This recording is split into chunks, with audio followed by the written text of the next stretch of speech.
Hi hello അസ്സലാമു അലൈക്കും. ഞാനിന്നൊരു സേമിയ പായസത്തിൻ്റെ വീഡിയോയുമായിട്ടാണ് വന്നിരിക്കുന്നത്.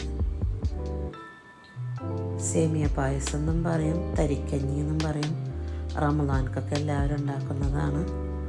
അപ്പം നമുക്ക് വീഡിയോയിലേക്ക് കടന്നാലോ. അതിനായിട്ട് ഞാൻ 200 ഗ്രാം റോസ്റ്റ് ചെയ്തിട്ടുള്ള സേമിയ എടുത്തിരിക്കുന്നത്. അതിനുശേഷം തേങ്ങാപ്പാലിലാണ് ഉണ്ടാക്കുന്നത്. ഒരു 1.5 തേങ്ങ എടുത്തുട്ടാ. അതിൻ്റെ പാല് ഫസ്റ്റ് പാല് നീക്കി വെച്ച് അതിനുശേഷം അതിൻ്റെ 2ാം പാലിലാണ് ഞാനിത് സേമിയ വേവിക്കുന്നത്.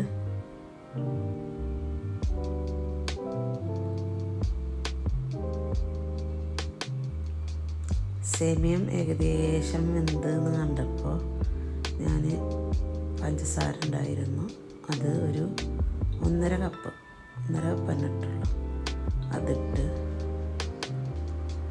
ഒരു നുള്ള് ഉപ്പും ഇട്ടുട്ടാ.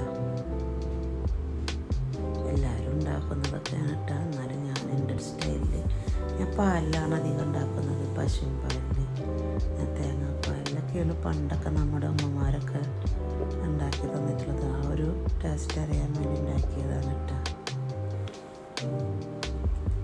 അങ്ങനെ ചെയ്ത് നോക്കുമ്പോൾ പണ്ട് നമ്മുടെ ഉമ്മമാരൊക്കെ ഉള്ളിയൊക്കെ അരിഞ്ഞ് ഉണ്ടാക്കില്ലോ, ആ ഒരു ഇതിൽ ഉണ്ടാക്കിയതാണ്. പിന്നെ ഏകദേശം സേമിയൊക്കെ ഒന്ന് വെന്ത് വരുന്നുണ്ട് എന്ന് കണ്ടപ്പോൾ ഞാൻ കുറച്ച് റോസ്റ്റ് ചെയ്തിട്ടുള്ള റവ അതിലേക്ക് ഇട്ടുട്ടാ. റവയും കൂടി ഇട്ടപ്പോൾ ഒന്നിങ്ങനെ കുറുകി വരുന്നുണ്ട്.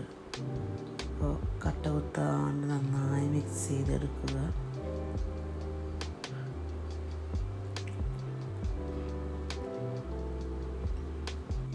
കണ്ടില്ലേ, ഇത് വറക്കൊന്നും വേണ്ടട്ടാ. നമ്മൾ റോസ്റ്റ് ചെയ്തിട്ടുള്ള റവയും സേമിയ ആയ കാരണം കൊണ്ട് വറക്കൊന്നും വേണ്ട. പിന്നെ ഞാൻ ഏലക്കായുടെ പൊടിയാണ് ഇടേണ്ടത്. അപ്പോൾ ഞാൻ ഒരു 1 കപ്പ് പഞ്ചസാരയും ഒരു 4 ഏലക്കായും കൂടി പൊടിച്ചെടുത്തുട്ടാ. പിന്നെ ഒന്നങ്ങനെ ഏലക്കായ അതിലിടണ്ടാച്ചിട്ട് ഞാനതും കൂടി പൊടിച്ചെടുത്തു. എന്നിട്ട് അതും കൂടി അതിലേക്ക് മിക്സ് ചെയ്തു.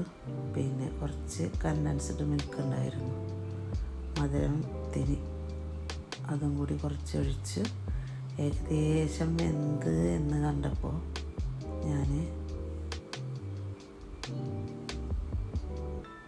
അതിലേക്ക് 1ാം പാലും ഒഴിച്ചിട്ട. പാത്രം ഫുള്ളായി. പിന്നെ പാത്രം മാറ്റാനൊന്നും ഞാൻ നിന്നില്ല കേട്ടോ. ആ ഫസ്റ്റ് പാലും കൂടിയിട്ട് ഒഴിച്ചപ്പോൾ നല്ലൊരു ഫ്ലേവർ, മണവും എല്ലാം കൂടിയിട്ട് കിട്ടിയിട്ടാണ്. എന്നിട്ട് പിന്നെ കുറച്ച് നെയ്യ് ഒഴിച്ച് അതിലേക്ക് അണ്ടിപ്പരിപ്പും മുന്തിരി കൂടിയിട്ട് വറുത്ത് കോരിയെടുത്തുട്ടാ.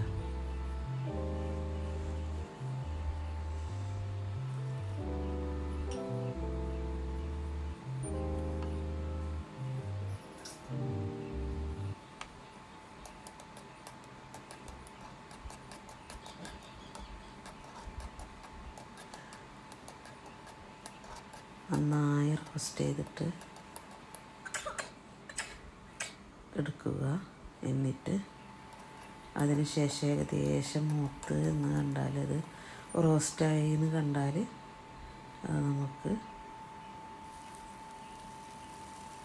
ഒഴിക്കാം.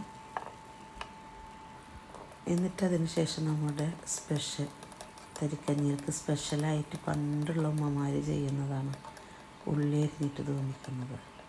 അത് കൂടി തൂമിച്ച് അതിലേക്ക് ഒഴിക്കാം. സംഭവം ടേസ്റ്റാണ് ഇങ്ങനെ ചെയ്ത് നോക്കിയാൽ.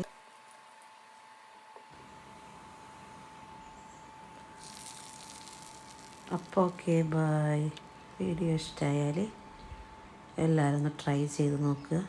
ഷെയർ ചെയ്യുക, സബ്സ്ക്രൈബ് ചെയ്യുക, ലൈക്ക് ചെയ്യുക. Okay, bye. അസ്സലാമു അലൈക്കും.